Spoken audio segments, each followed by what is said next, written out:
It's time for Coffee with the Chicken Ladies, a podcast for people who love chickens.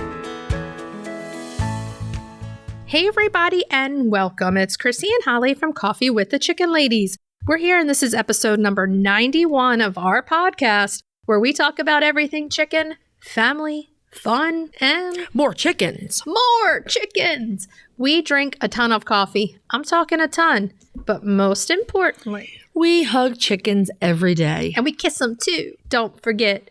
We brew coffee from a little coffee house here in Bel Air, Maryland. Holly Ann, what kind of coffee are we brewing today? This is Costa Rican again. It's that dark roast Costa Rican. We That's so good. Taking advantage of that Costa Rican. It's delicious. So, are you ready to sip some coffee and chat? I am. But first, a word from our sponsor. We have some exciting news to share from our sponsor, Grubbly Farms. This month, you can receive 30% off if you're a first-time buyer.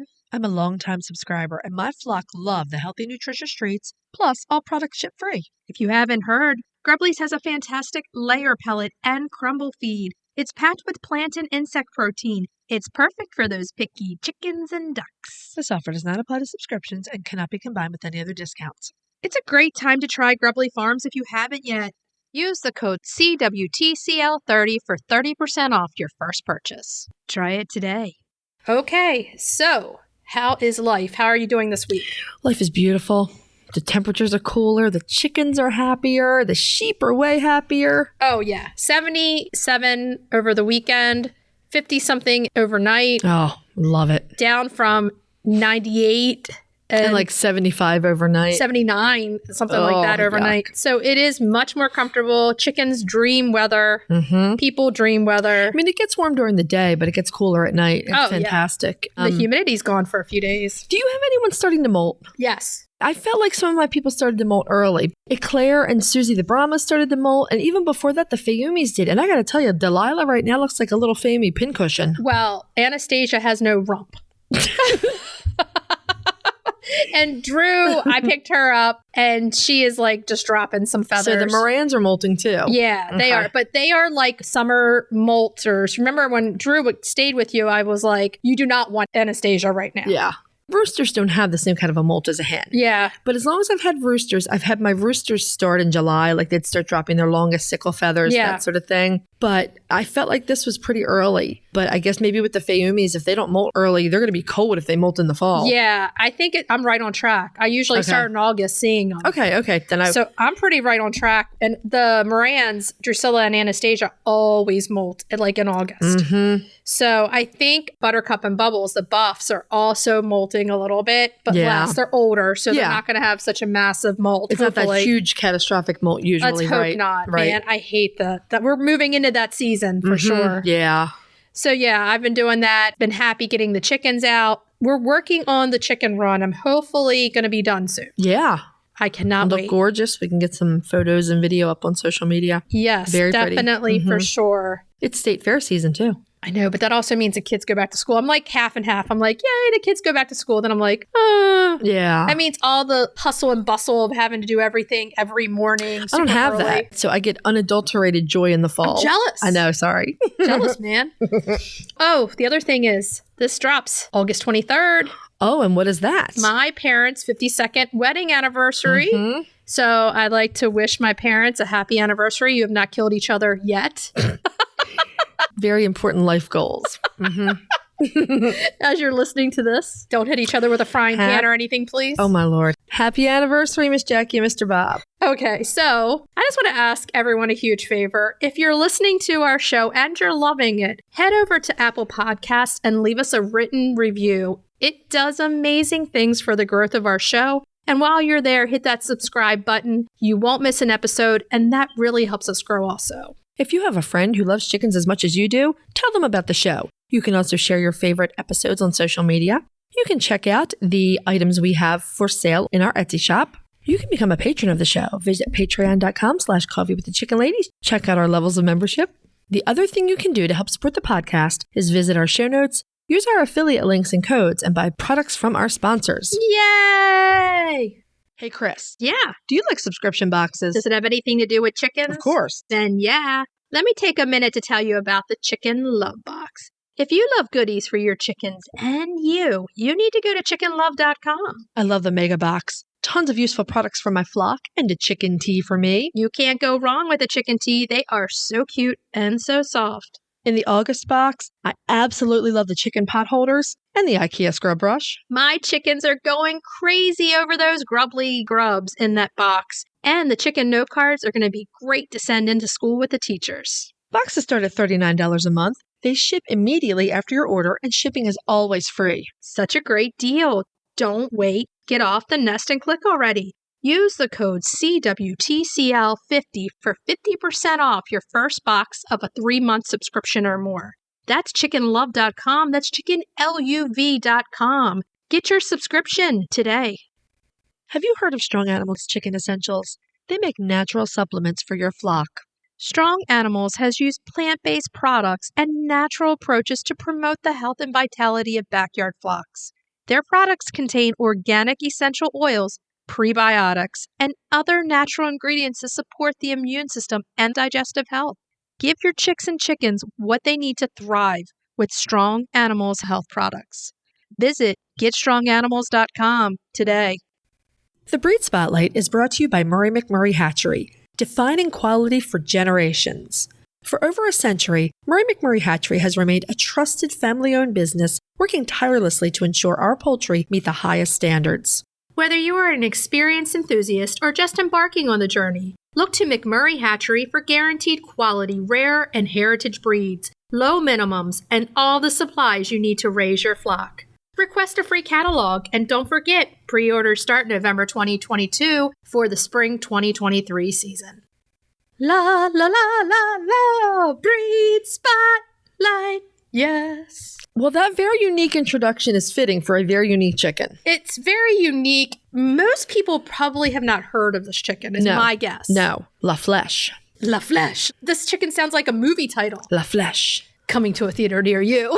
Well, one could only hope. This is another chicken in big trouble, actually. This is our theme lately. We're just trying to bring awareness to these chickens that really don't have a voice. Right. You know, they're out there. Well, they have a voice, just not heard. Exactly, yeah. They're out there. They're not common, so we're just trying to make everyone aware of who they are. Well, this is one of the more unique chickens you're ever going to see. Oh, yeah. If you Google it, you're going to know what we mean. Yeah. So La Fleche, it's spelled Fleche. This is a very old French breed of chicken. Yes. They were developed in France around the town of La Fleche, which is in the Le Mans region. Okay. It's hard to pinpoint a time. It looks like they were developed several hundred years ago, and you see all kinds of like little legends about how they got their name. La Fleche means the arrow in French. Okay. Which is very true. I mean, the origin of the word Fletcher comes from people who are arrow makers. So, and some people will say they're called La Fleche because that V-comb they have, because it supposedly resembles an arrow. But the reality is, like most other chicken breeds, it comes from the name of the town. Yeah. They are a dual-purpose breed. They do not do well when they are bored or confined to very small spaces. I can see that in them. You can see that in their face. They've got very expressive eyes. They can fly. Another thing to remember about them, they can fly.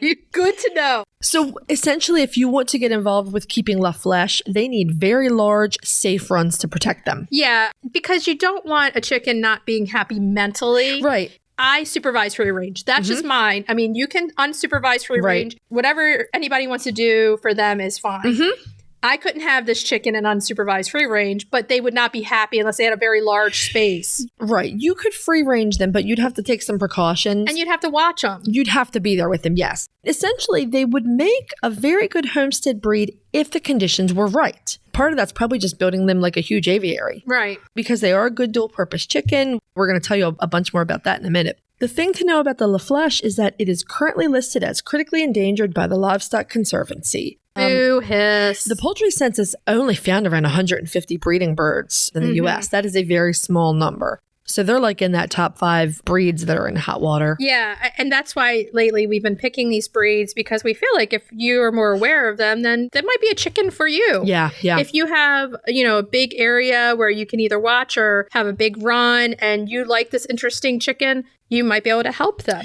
I feel like you might want a little bit of experience dealing with very active chickens. Oh, yeah, for like, sure. The Fayumis or something like that. This is a very smart chicken. Yeah. And it's an active chicken. They have a very real physical and emotional component to their needs. Well, it's like when you're young and you love going to the zoo. I still kind of love going to the zoo, but I will say this. I don't like seeing animals in an enclosure. And I don't like seeing repetitive patterns from an animal in an enclosure because it means that basically their mind is kind of a little more mush now. They're doing repetitive behaviors. It's essentially coping mechanisms. Exactly. And once you know that, it kind of makes it hard. Right. So animals can do things when they're in too much of a confinement. Now, this bird is known for that. I'm not sure exactly what happens when they're confined other than they're unhappy. I mean, that could manifest as depression. Yeah. It could manifest as bullying. Yeah. As feather picking. A lot of times when chickens are not happy, it does manifest as bullying.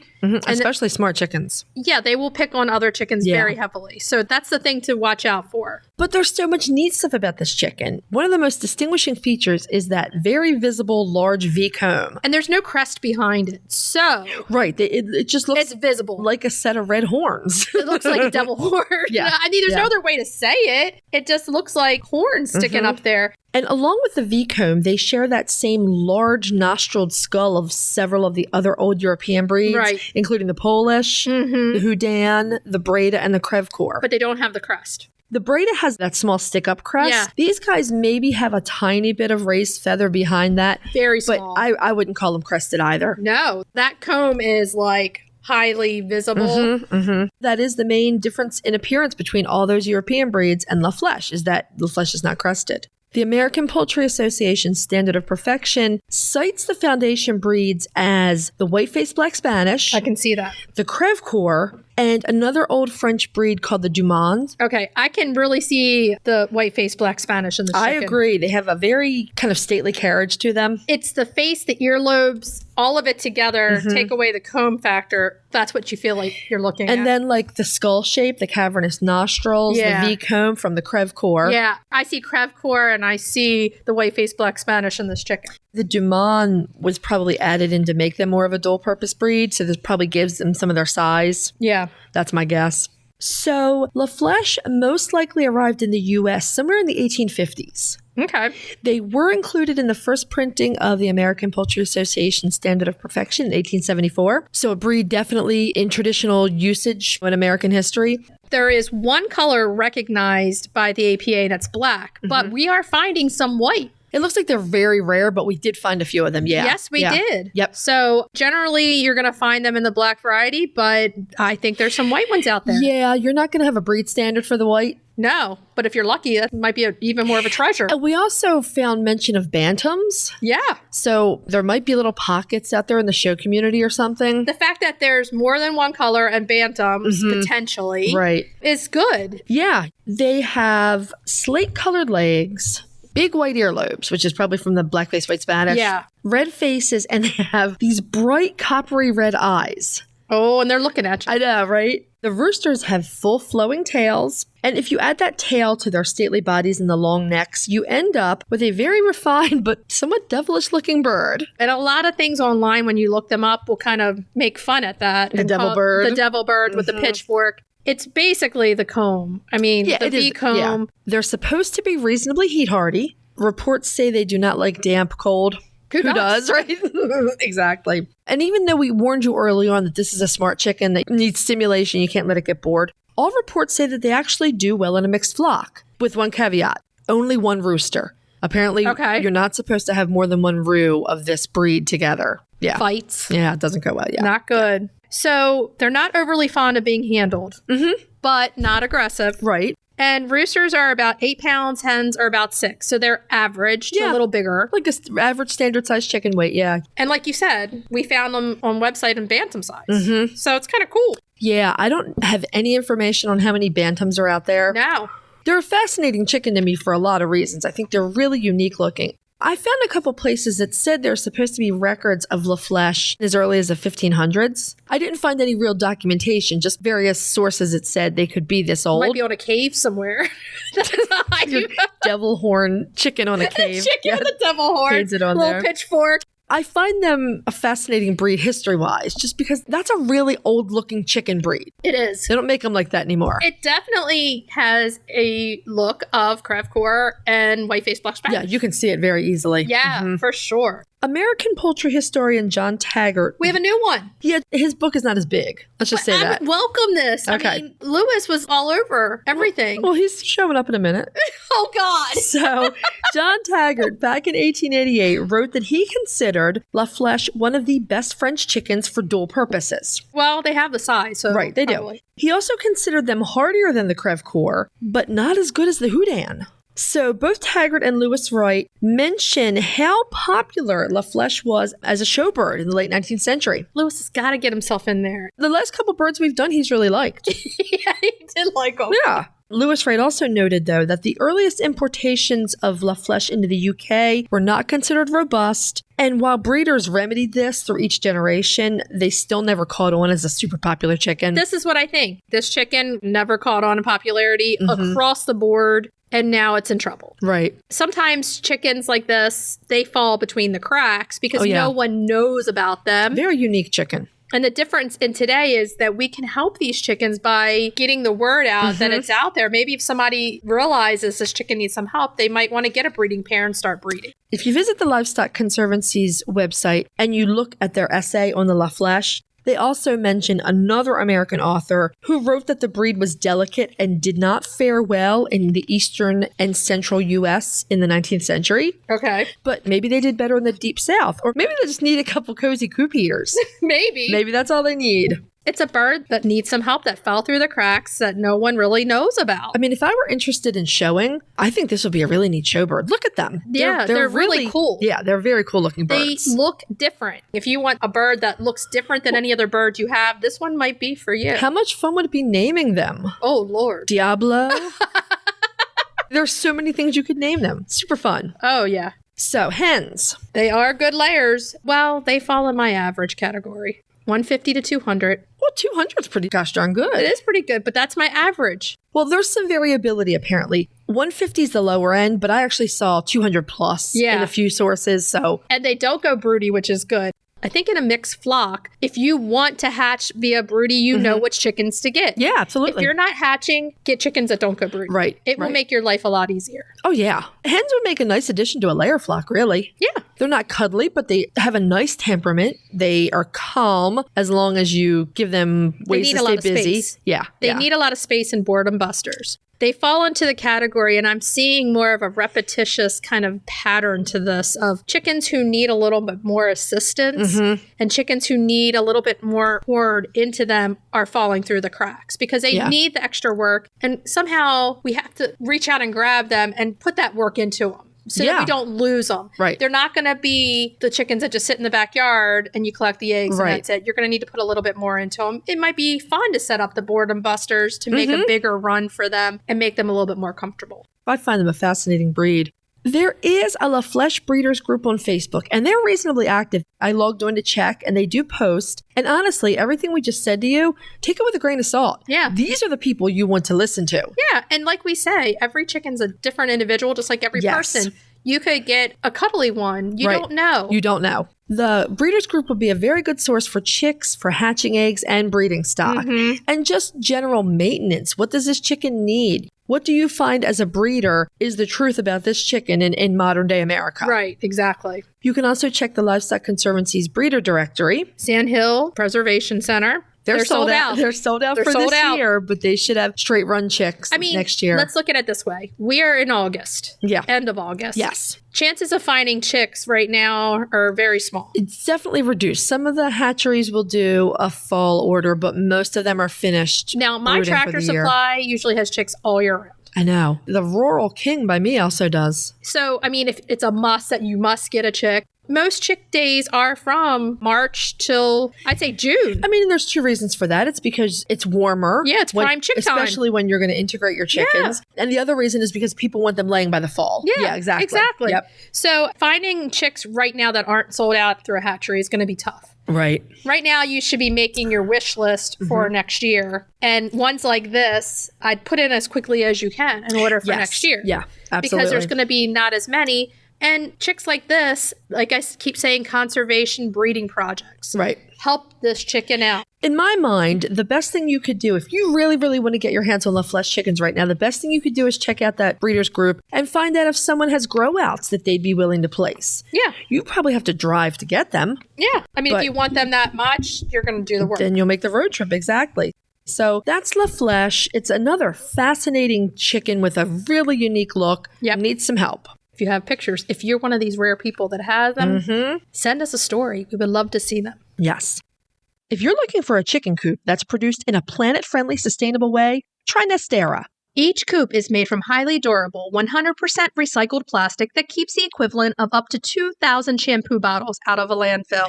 Their clean, modern design will fit into any garden or run area and comes with an industry-beating 25-year warranty and a range of handy accessories. Simple to put together, so quick and easy to clean, and most importantly, red mite resistant. Your chickens will love it. Quick shipping from Amazon.com or Nestera.us. Use our code CWTCLP10 for 10% off. Check them out today. Roosty's proudly sponsors Coffee with the Chicken Ladies. If you're raising chicks or keeping chickens, take a look at Roosty's store on Amazon.com. We've personally tested their products and we're huge fans. They have their famous nesting pads, those fantastic chick water and feeder kits, do-it-yourself port feeder kits, water a nipple, and water or cup kits. And you don't even need to drive to the stores. They're all available for prime delivery on Amazon.com. Visit Amazon.com and check out the Roosty's range or follow the link in our show notes. So next we're going to our main topic. Yeah. And we're bringing in a friend of ours to help us talk over grooming chickens. Grooming chickens, yeah. We're going to talk to our good friend, Libby Syddall. Libby is a longtime chicken keeper with a ton of knowledge, and she's super fun. Enjoy. This is Libby Syddall of Chickens to Your Door. Libby is an expert on all kinds of things poultry that wouldn't even occur to the normal person. Thank you so much, guys. Always a pleasure to be invited to have a chin wag. So today we're going to talk about grooming chickens. It is important. Nobody likes a scruffy chicken, Holly. So that's certainly true. Nobody likes a scruffy chicken. No, but there's a lot of people out there that are just starting out. And, there's a lot of do's and don'ts when it comes to grooming chickens. So I think it's our job to come on and put a few guidelines out so that when you're looking for that information, it's out there. I couldn't agree more. And I think sometimes this is definitely one of those chicken subjects where less is more. Yes. And I think as well that it's one of those subjects where we have to remember these are not dogs or cats. On the whole, Gertie obviously not included in this. They do not live in our homes. So actually the standards perhaps that we would have for animals that live in our homes, it's possibly not the same. And if they choose, I think, to be a certain way and they're healthy, then actually a bit of live and let live, I think, guys. There are various levels of grooming. There's, cleaning up somebody with poopy butt feathers. And then there's grooming for a show, which is a whole affair. And the one thing to keep in mind about chickens is that they have the uropygial gland. They have the preen gland at the base of their tail. And so when your chicken's preening, they're actually taking that oil and smoothing it onto their feathers. And if you wash them too many times, it comes off. Or if you use like a really caustic detergent, like Dawn dish detergent, it will strip the oil right off. That's what I want to clear up 100% right now, right here, because working in an animal hospital for 15 years and working with wildlife, a wild bird would come in and everyone would say, get out the Dawn dish detergent. I don't know if in the UK, if you have Dawn dish detergent. We have fairy washing up liquid. So same kind of thing. Yeah. And it's so abrasive, and we would use it. And even in the veterinary world, when a duck would come in with something, or a sparrow or some sort of bird, you'd get out the Dawn. And now in reality, we learn this is too abrasive because it takes that oil completely off the feathers. The thing with Dawn, I'm going to tell you two things that Dawn are used for that should convince you that you should never wash a chicken with it. The first is that it's used to clean up wildlife that have been coated in oil or petroleum products from an oil slick. The second thing is that Dawn is the go-to for scouring lanolin out of sheep's wool. Very strong. That's very strong. I will take my greasiest sheep and it will go in the sink with Dawn, and Dawn will scour all that lanolin off. You do not want that on your chicken. The best point to bring is that they're basically self-cleaning in a way. Yeah. So you have that oil gland in the back, all over their feathers. It's protecting them from water going through the feathers. It's protecting everything. And they have their own dirt system of cleaning. Mm-hmm. They love the dust bath. Right. I do love a dust bath, girls. I do love a dust bath. And I think this is one of the things when people start keeping chickens initially and they kind of ask, Libby, what do I need? What do I need? And obviously, you know, we talk about the coop and the run, we talk about the feeder and the drinker and the feed, and people get very excited about the treats. And I think sometimes it's one of those very overlooked areas, but it's so important. So important, particularly at this time of year when red mite, which I know is much more of a UK thing than a US thing, thankfully, is around. But yeah, it's essential. What do you normally include in your dust bath, Libby? Now, this is going to be a bit contentious because actually here in the UK, we have very different thoughts about diatomaceous earth than you do over in the US. Okay. So diatomaceous earth is, here in the UK, still a very acceptable ingredient. And anybody who doesn't know what diatomaceous earth is, basically it's like a powdered clay. It's kind of pale beigey colour. And on a microscopic level, it has really, really sharp particles, which are really good at scoring the exoskeleton of mites and lice and things like that, which is why it's so good. But actually, it feels kind of a bit like talcum powder. It does. It does. Until you rub your eye with a finger that has got diatomaceous earth on it. And then you really feel just how abrasive those particles are. Now, it doesn't seem to cause any issue to the chicken's skin so much, but there has been some research, and it is quite limited at the moment, on the respiratory effects of diatomaceous earth. So diatomaceous earth would be one thing. Wood ash, love wood ash. Wood ash is one of my absolute favourites. So you've got a wood burner or a chimney or a fire pit or whatever, then including that is fantastic. Sand, so a fine sand can be really good, but obviously it does need to be really dry. And then actually just sometimes a really dry sort of compost or similar like that can be really good too. So those probably would be the 4 elements, and, you know, in fairly equal parts as well. Yeah. So the dust bath is so important for the chicken to be able to bathe themselves and to keep things clean. So sometimes if you're just seeing them and they look a little dirty, that's because they've already bathed. Isn't your favorite thing when you pick up a hen for whatever reason and she shakes and just clouds come Gertie. up? Gertie. Gertie will go under the little Japanese maple and sit there for a half an hour straight. You see the dirt flying, and then she walks back in the garage and shakes it all out on the garage floor. I'm like, could you not do this in the grass? So that's them cleaning themselves. And a lot of times you don't need to worry about that. And honestly, I have made dust baths and I have bought commercial dust bath powder that has all of these things in them. And I agree with all of them. Diatomaceous earth, I think that's a problem if there's a lot of it and your hen can't get away from it and she's inhaling it. I'll actually sprinkle them in the base of my nest boxes before I put the pads on. Because in theory, if there is a mite, it's going to be burrowing underneath the bedding and on the wood. So I'll sprinkle it under there. Love the wood ash. We cannot say enough good things about wood ash. The sand and the compost, same thing. Same here. Do you have to cover your dust baths there to keep them dry? Absolutely. So we have a few different things that we can use. So if you've got a raised chicken coop, obviously putting the dust bath underneath would be fantastic. If you've got a really thick hedge, something that's really large and really dense, so something like Leylandii, not that I'm suggesting anybody grows a Leylandii hedge for this reason, but if you happen to have one, it pretty much doesn't matter how wet it gets, it's always dry under a Leylandii hedge. So those places do stay dry. We do things called Poultry Palaces, which is basically this kind of sort of domed thing, which I know you don't have in the US, and it's something cool. I would love for you guys to have there because they are very cool. But to be honest, they're only sort of big enough really for a bantam to use. A full-size hen would struggle. But yeah, you would have to here in the UK because it does end up getting so wet. That is cool. Yeah. Now, we're saying that chickens don't need to be bathed, but sometimes they will get poopy heinies. They'll get some stuff on their vent feathers. Yes. A little smattering isn't a problem. Right. I think we are talking like a full-scale caked on mess. Yes. Absolutely, because nobody likes to have dirty fluffy bum feathers. No. And I think that's the time when you have to intervene. And there are different ways to do it. The way I do it is I get a Rubbermaid bin and I sit them in and I get 3 gallons of water that is warm. And I get like a pea-size amount of very mild pet shampoo. Puppy shampoo. Puppy shampoo. Mm-hmm. Or even baby shampoo if you don't Yeah. already have something like that. So if you've already got a baby or a toddler in the house, Yes. then that shampoo is really mild too. So Something really mild that's Yeah. not going to strip that oil off those feathers. I saw someone recommending vinegar. Don't wash your chicken's vent with vinegar. No, that could Don't hurt. do that either. That's not okay. That's acidic. That is going to sting. It could. So yeah, baby shampoo, puppy shampoo. And I just put some gloves on. Sometimes I don't, sorry, but clean that vet area up really well and then rinse. Just rinse, and let it air dry. In the summer, I let it air dry. Mm-hmm.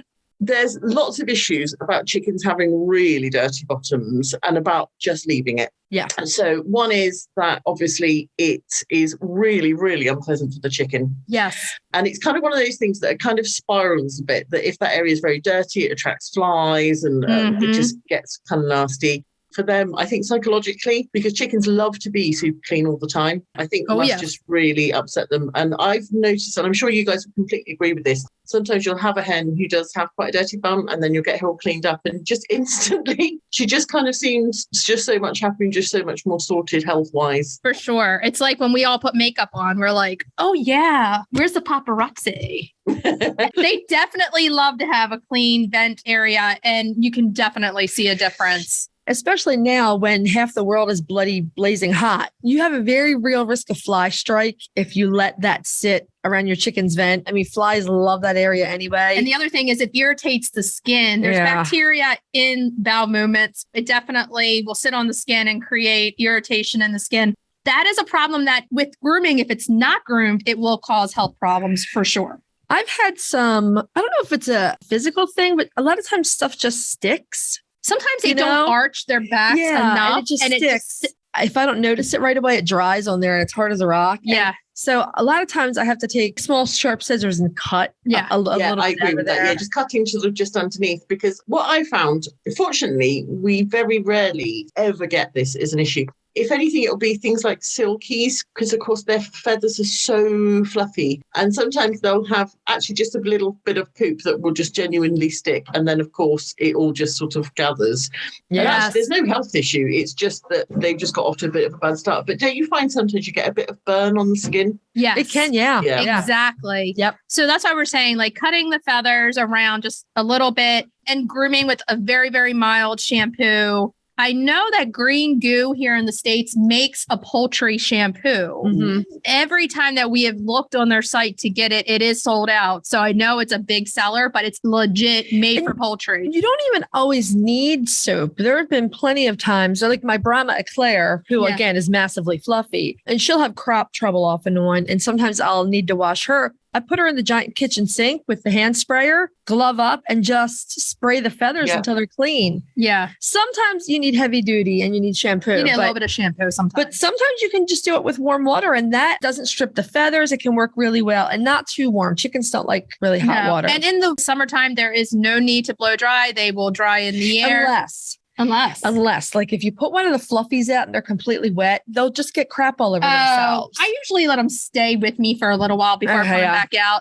I'll give them extra treats because I'm like, okay, you got traumatized in a bath, so I'll give you some treats. But in the winter, it's a must. You can never have a chicken with a chill with wetness. So if you're bathing in the winter, you need to come in, use the blow dryer, get them feeling nice and fluffy and warm again before they go back out, because that can definitely cause some major problems. Right. And really, when it comes to your pet chickens, your backyard chickens, your hobby flock, cleaning butt feathers is probably the number one reason you're going to be bathing. There aren't a lot of other good reasons unless your kid's going to be showing your bird at the state fair or something like that. Right. There are lots of resources online for people who show birds. There are tips and tricks for making the birds extra shiny. So let's move on to nails, because I know that's the thing somebody will always be asking about. Those nails look long. Now, if you have your chickens in an area where they can scratch a lot, they kind of wear their nails down. But their nails are kind of like cat's nails almost, or dog. They have they have the vein that grows up into the nail. Rabbit nails are very similar too. So if you need to trim with a little nail trimmer, the very edge off, if they're getting too long, you can do that also. Now, you have experience with spurs, Holly. Yeah. I do not. And this is a little bit of a pet peeve for me. And this is me talking with all of my years of chicken experience. A lot of people will say the best method to remove a spur from a rooster is called the hot potato method. Oh, It's where you microwave a potato. It's super steamy. You put it on the spur. You're not supposed to let it touch the rooster's leg, but you put it on the spur for a couple minutes and then it kind of kills that outer keratin layer and you can twist it off. oh, Any vet I've ever told this to has said, no way should you be doing this to a rooster. You really, really do risk burning them. wow. You risk damaging the inner core of the spur when you twist the keratin off. I use the same clippers I use on my sheep feet. Yeah. And we candle the spur to find the vein. We'll have the rooster in front of us up at eye level. Pete will put a light behind that spur so we can see where the vein is. And then I will take small cuts off the spur. Like trimming a nail. Exactly. And then we round it. We file it to roundness. If you have a fancy tool like a cup burr, you can do it with that. Yeah. Or you can just do it with an emery board or a piece of fine grade sandpaper. Mm-hmm. The reason you take small cuts is because, especially with the big guys, the spur can splinter. Oh, yeah. So you have to be careful and take the small cuts. I have to say, though, in 8 years of having the chickens at the house, I have never once had to trim a chicken nail. We have a lot of rock in this area, so I think they just Yeah. naturally wear Have them you, down. Libby? Have you trimmed nails? No, I must admit, doing toenails is my big kind of bugbear. We do a lot of fluffy-footed bantams. So I'm thinking pekins and silkies are really guilty of this. All our stock is really biosecure, so we keep them in a barn. And we have a very absorbent litter. But sometimes we end up with a little bit of a toe ball situation, and they're only really small. But it's one thing that I always check for before any of our birds leave, that we remove any toe balls. So if people don't know what toe balls are, they're basically like little balls of muck which just accumulate, and they go quite hard, and they're always quite right at the end of the toes. You do have to be really careful when you're removing those, because if you're not careful and it's a very large one and it's very hard and you pull too hard, you can pull the nail off, and that would be awful. I think if you know it's small and you know you can get it off carefully, then great. Toenail clippers are really good at breaking them down. But if in doubt, soak it first and then just soften that ball and then remove them. It will make a big difference to how well the chicken can walk, depending on whether it's got the toe balls or not. So it's one thing, particularly with fluffy-footed things, that I would be looking for. Exactly. It's another thing where grooming goes back to it can cause a medical problem. So you have to be up on the grooming. Grooming's not just about making them look pretty. It's about keeping their health so that they're not having problems. You know what? One of the reasons I love talking to you ladies who are so experienced with chickens is because you say things like toe balls. Because it's a thing, and we all know it's a thing, and we've all seen it, but you don't commonly hear that reference. But it's a thing. No, and you know, as soon as you see one, you know that is a toe ball. And I'll tell you where your listeners will probably see toe balls a lot is when they go and buy their chicks from the hatcheries or from Tractor Supply, wherever they get them from. Quite often you will be bringing your little babies home with toe balls. Now, a couple of issues, of course, with that. Apart from the fact that it's quite hard for these little ones to walk because they've got these kind of big clumps of dirt on the end, is that obviously from a biosecurity point of view, that isn't great. So it's one of those things that I would completely be checking. And, you know, I think to give their little feet a little wash before you bring them in certainly wouldn't be a bad idea if you were going to be mixing them with other chicks. That's true. Yeah, like a little foot dip. You could, that's something awesome. Gentle. Yes, because they're little ones. Yeah, but like I said, you know, even just washing with water would get rid of a lot of stuff. So that would be good. Yeah. There's another thing that we want to address, and that is wing clipping of chickens. We do not recommend that you trim any chicken wings. I don't see a good reason for it. I don't see a reason for it.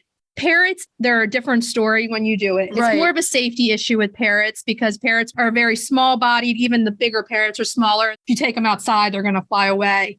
Chickens, there really is no reason to be doing it. Well, it's different in the UK where you have nowhere near the amount of large aerial predators that we have. So here we recommend you have your run covered anyway, or if you're free ranging your chickens, make sure they have a lot of cover. But here's the thing. If I have chickens outside and a predator does come and I've clipped wings, it makes no sense. And my chickens can't fly to get away. Right. Wing clipping, I think, here in the UK is much more common. We have many, many less predators. Birds of prey are a bit of an issue in some areas, but probably out of 100 birds that are predated, maybe one will be by a bird of prey. The other 99 will be foxes, badgers and dogs.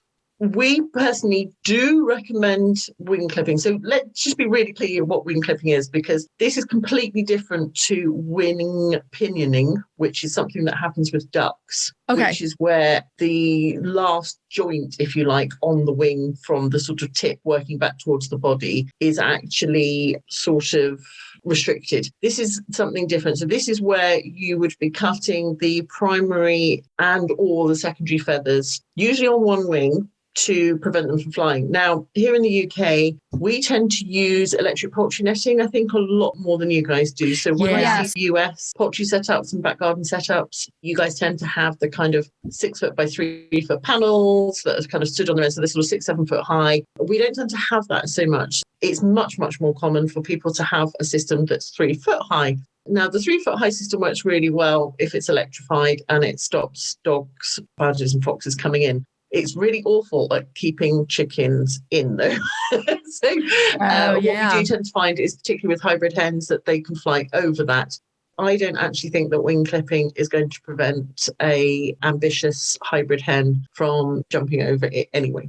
I think you're absolutely right. If you're going to take responsibility for that bird and say, right, one of the things I'm going to do as part of the 5 freedoms for animals is to keep you safe from predators, then you need to take that really, really seriously. Right. And make sure that you do that. Because if you then wing clip, then basically you're taking away their own ability to do it. That is our problem with it. Right. If you take away those wings, their ability to get away, even if they start flapping, the only thing they can do is run, and that's not going to get them away from anything. Mm-mm.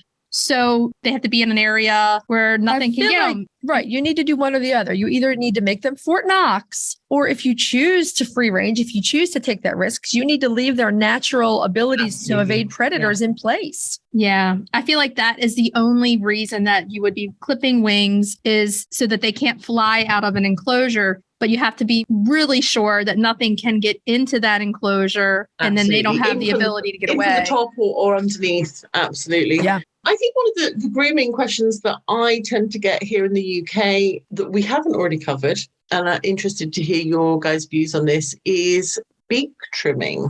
So sometimes, particularly with some of our little banties who maybe have been kept in the barn, they haven't been outside yet because they're just coming to their new homes. We find that extra little piece of beak that's growing past the quick can be quite long. And I would say to anybody, if you feel that bit of beak is a bit sharp and a bit long and is preventing the beak from closing properly, so with a proper beak, then in theory, the top part of the beak should come over the bottom part of the beak. It's absolutely fine to get a pair of nail clippers and an emery board and just to sort that out. And generally, once they are in their eventual homes, then that's fine. Likewise, I think if you see that the beak is starting to split, have you guys ever seen this before? So you have the quick and it's all fine on the top. And then actually the bit that's past it, almost like the white of your fingernail, has actually gone sort of slightly left and right.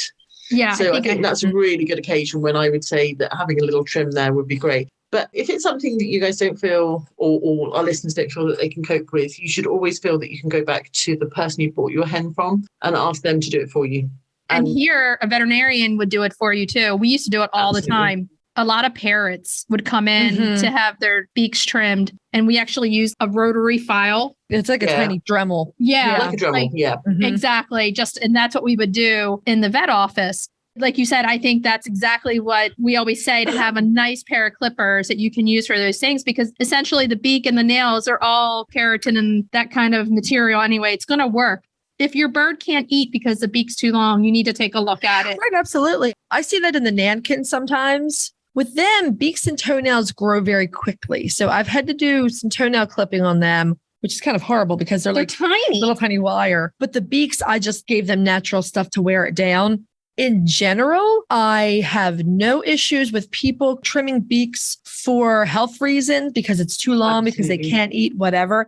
I would just caution, be extremely careful. I've heard too many stories about people just cavalierly cutting a beak. Not realizing how many nerves are in the I mean, that's how they navigate their world with their beak. The thing to remember about beak trimming is it's exactly like the nails.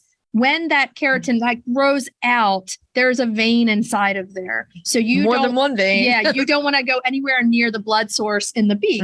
So you have to take just a tiny bit of the end off and then file it around. Just take tiny bits at a time, because you never want to make it bleed. It can happen, but you don't want to make it bleed. The other time you might come up with something like that is I had Ricardo Montalban, the rooster, not the actor. Ricardo was so large that he was kind of clumsy with the ladies sometimes. And he went to jump on his favorite lady, Esther, and she pitched forward and he pitched forward and his beak got snagged on the chain link. They were in a chain link. Yep. And so it tore up the side. So I had to very, very gently with small nail clippers clip the excess away and then treat it until it grew back. And it was fine. It did grow back. But like you were saying, it's keratin, and just like a fingernail can break, the beak can break too. Here's the thing. If you're trimming anything, this is something we had at our tip of the day for a while ago. You need quick stop powder because this is a powder, or you can use cornstarch. That's a natural thing. It works at a pinch, Quick stop powder is something that you can put on either the nail, the beak, skin. It stops the bleeding right away. Nail quick can bleed a lot. Yes. We recommend the powder versus the sticks because I've used the sticks before in the hospital.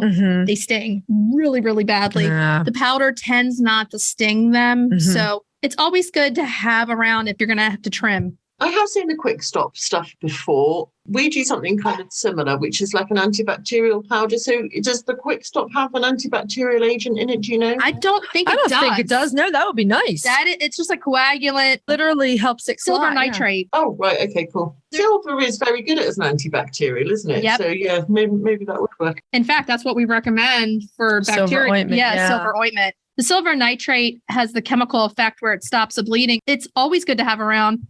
Because Lucy, my leghorn, has that huge comb. Well, sometimes she puts herself in a situation and she gets pecked and they peck the comb. So I go in there and I'm like, oh my goodness, blood everywhere. Big Mediterranean combs. It's like a bloodbath sometimes when she gets nicked. So I was glad I had the silver nitrate powder because that's the only thing that stopped it. That's another time you might want to wash a chicken. Yes. If they get blood, because you don't want that attracting bugs or other chickens. Yes. Generally, most of the time, you don't need to do a full body bath on a chicken. No.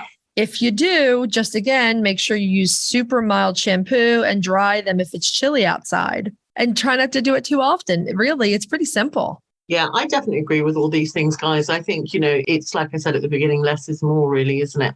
Yeah. And, these chickens are not going to look to the same standards that you and I would keep ourselves or even our cats and dogs. But this is an animal that lives outside and can make choices. And I think they would be choosing to use dust baths and to be a little bit dusty. Because I think what people need to understand is what that dust bath does is it absorbs the excess oils, the dirty oils that are produced and sort of slots that away. And then when the clean oils go on, obviously they've got a clean base on which to go. So less is more. If in doubt, leave them to it, I think. I totally agree with you. And that's where things like the wood ash and the diatomaceous earth in the dust bath help because they are a good preventative for mites and lice. Your chickens generally know what they need, Let them go do their bathing. They know what they need a lot of the time. The only time intervention needs to come into play is when you're stopping something from becoming a medical problem. A mass of poop on the vent, or if a nail is too long, it might get stuck in something or it breaks. Need to be prepared for those things. They're beautiful just as they are, dust and all. They are. Dust and all. We're so glad that you came on with us to talk some grooming chickens and catch up. Truly such a wonderful friend that we've met through all of this. For always and forever. Always. And I can't wait to come visit you. Absolutely. And have some wine. Because that's what we need for this discussion. I have to say, that's the only thing, guys. Christmas in the UK is a bit of a damp squib of an affair, really. It's wonderful in many respects because we do love the holidays. But the kind of snowy gorgeousness that every American Christmas film seems to have is something that we're lacking here. But, hey-ho. Okay, so we will talk to you soon. Thank you again, Libby, for coming on. You're welcome. Thanks, guys. Bye-bye. Bye. We just want to thank Libby one more time for a really, really fun discussion. Some of those little details you just don't think about, especially when you're new to chickens. Had a fun happy hour. Yes, indeed. We laughed so much with Libby. She's hilarious. Yeah. Okay, so let's move on to cracking the eggs. Cracking those eggs. Okay, so today we are doing Mango Nectar Cake. Yum, yum, yum, yum, yum. Yeah, this is a recipe that I dreamed up because I had mango nectar. Yeah. Seriously. Yeah. And because I love mango. And it uses 4 eggs, man. It does. It also uses a cake mix. Which That's okay. is generally not what I do, but sometimes you got to whip out a cake mix. This is what I think about cake mixes. It's all your dry ingredients just put together for you already. I definitely feel that with the gluten-free cake mixes. I mean, essentially, they've sifted all the flours together for you. And I mean, what's the harm in it if it saves you some time and mess? Do you know how much mess sifting all that stuff together creates? Yeah, because I do it. I know. So I'm saying, if you want a weeknight dessert or cake for your family. If you are into Southern baking and say you were a baker during the 80s and 90s, you know, like every church or every region put out their own cookbook. You would see a million different versions of apricot nectar cake. Yeah. Well, this is loosely based on that. Yeah. It's usually a bundt cake. I've made this as a layer cake too, though I made a coconut frosting for it. I turn most of my cakes into a bundt cake. If you're trying to save the calories of icing, a bundt cake is the way to go. Yeah. I actually made the mango nectar cake as a naked cake. Okay. And I just put this soft and delicious coconut filling between the layers. And I took it to a baby shower. Okay. And one of my cousins ate 3 pieces of it. It is really, really good. Anyway, you want a yellow cake mix. Yeah. Either gluten-free or regular, whichever you want. And then you want mango nectar. And if you have trouble finding mango nectar, if you have a Latino section in your grocery store, you can usually find it there. Oh, definitely. You want half a cup of oil, 4 large eggs, and a teaspoon of either lemon or vanilla extract. Okay, that's a wide range here because vanilla and lemon have 2 totally different tastes. Yes. When I make this, I usually use vanilla extract. When I made it with the lemon extract, I did a lemon glaze on it. Oh, okay. And that was really good. Yeah, and that was really good. But I generally make it with the vanilla extract. It looks like we're just combining everything, mixing it all up, and then pouring it in our pans. Yeah, you're making one bowl. Yeah, 350. Yeah. If we were looking back at that cookbook from a while ago, we... Yes. Yeah. I have a lot of those cookbooks from the 80s and 90s. I won so many cakes like that, spinning the wheel. Spin the wheel, make a deal? You spin the wheel, put your quarter on a number. Yeah. What, like at little carnivals and stuff like that? So get this. Joe and I first started dating. We went to St. Clair's Spring Festival. St. Clair's is where I went to elementary school. And you remember they used to have the spring fling outside. We rode the Ferris wheel. And then, of course, Joe being Joe, we go over to the old ladies doing the cake wheel. The cake wheel. Everybody had to bake a cake. Uh-huh. And they had like 10 cakes sitting there. Yeah. Well, we must have ended up putting like $10 in quarters until we walked away with one of those cakes. Which one did you get? Do you remember? I don't remember, but he was so happy. He's like, we want a cake. And I'm like, we sat there for a half an hour. Like, okay, put it on 5. Put it on 9. Oh, put it on 15. That's hilarious. Those things were always fun. They were fun, yeah. I remember, I think the year I was in kindergarten, they had a really big one. And my mom won me a tea set. Yeah. I love when it was a little kid's tea set. Yeah, you spin the wheel, put your quarter on a number. Uh-huh. St. Clair's used to also have the skating around the basement, like skate land. Yeah, yeah. I went to those all the time with Tiffany. That was our gymnasium. Yes. That like everything was in there. In later years, we ate lunch in there.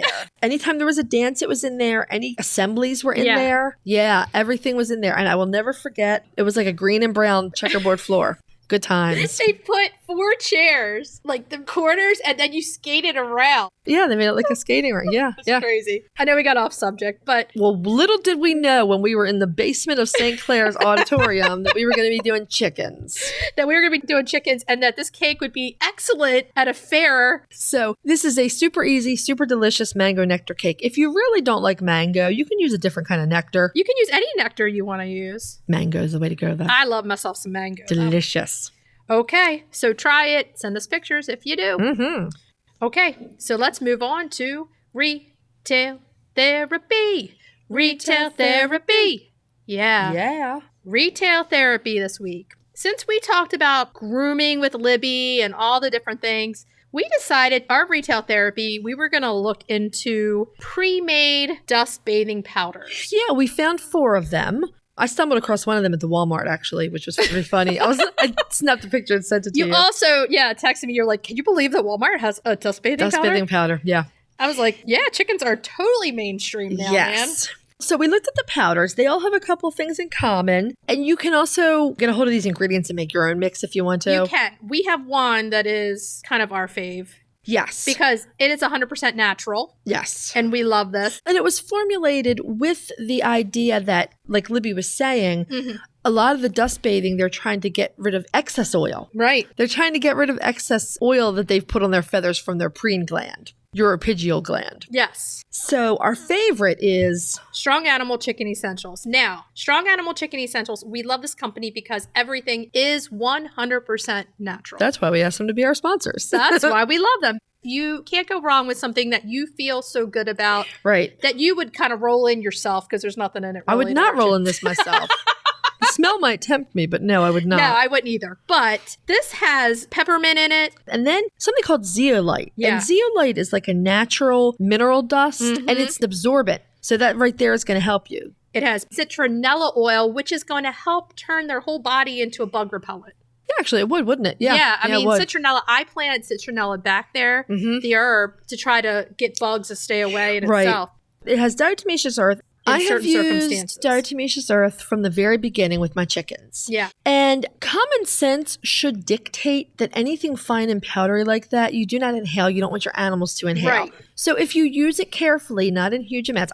Libby talked about this, that it's contentious here. There are a few people who are big detractors of diatomaceous earth. There are. I am not a detractor of it at all. I do use it. What I don't like is when people think they can cure a mite infestation with it. Any kind of dust like this, you never want to inhale. Ever. You don't want your animals to inhale. But if you're putting it under bedding or under bedding in nest boxes or in the dirt. Right. And that's the whole thing. It's going to be okay. We will say there's a caveat with all four of these. Yeah. And that is that we would probably add more dirt and sand to them. Yes. And wood ash, no doubt. We always put wood ash. One. Yes. That's going to knock down the amount of diatomaceous earth right there, probably make it less dusty. Yeah. It's going to make it less dusty. It's going to keep it down a little bit more. But there is a place for it in Absolutely. chicken keeping. I agree 100%. I mean, any farm store you go to still sells it. People still buy it. It just drives me crazy when someone says, I have a lice infestation. I'm going to use diatomaceous earth, because you're not going to get rid of all the lice that way. You're simply not. But that's a whole other thing. We have an episode on it. Yes.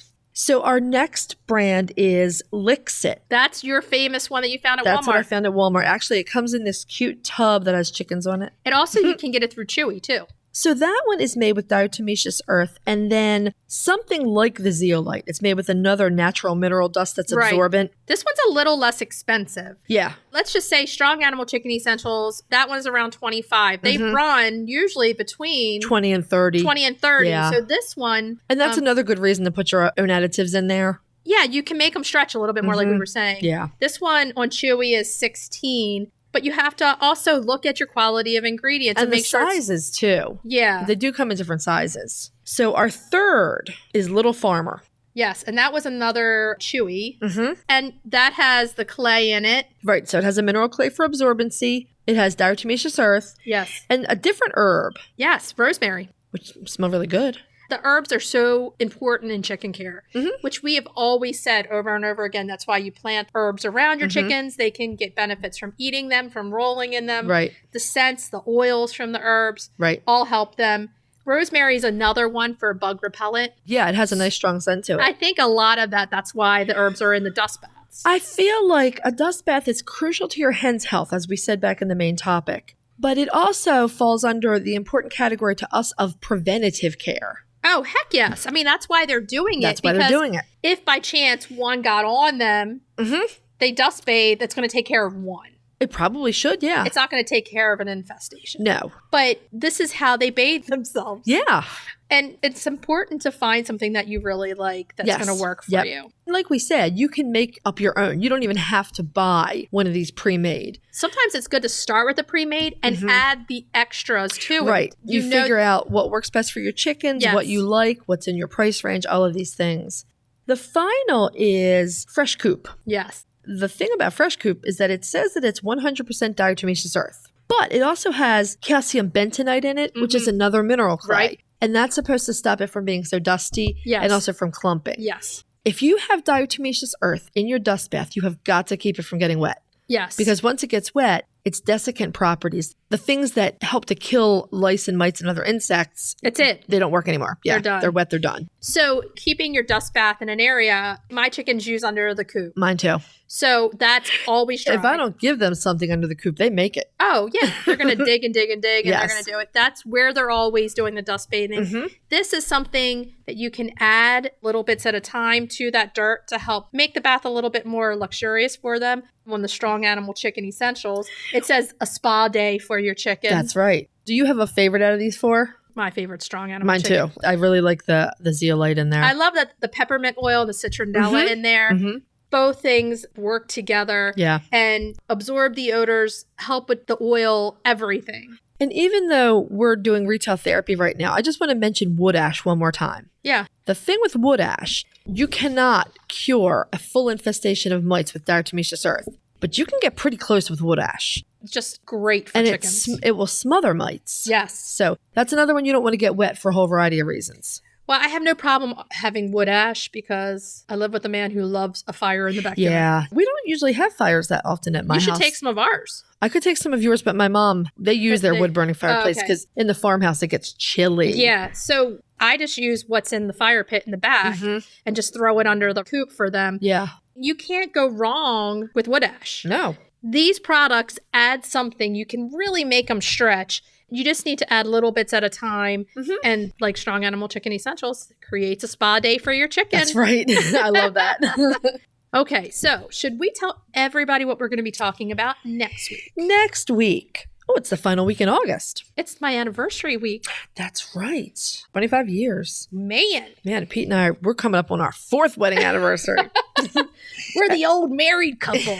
Yes. So our breed spotlight next week is the Rhode Island Red. We're re-looking at the Rhode Island Red. I cannot wait. Yeah, it's fun stuff. Our main topic is flock dynamics. I love this topic Specifically, the science behind how your pecking order is established. Yeah, it's really interesting. Our recipe is Greek-inspired tuna burgers. And retail therapy is vintage chicken cookie jars. We all have some. That is a dangerous road to go down, my friend. I know. Oh, man. What should we tell everybody to do until next week? Hug your chickens. Every day and kiss them too. We'll talk to you next week. Bye-bye. Bye. If you'd like to see more of us, please follow us on Instagram at Coffee with the Chicken Ladies. If you'd like to help us grow the podcast, please leave us a written review on Apple Podcasts. If you'd like to become a patron of the show, please visit our Patreon page, patreon.com/Coffee with the Chicken Ladies. Thanks for listening.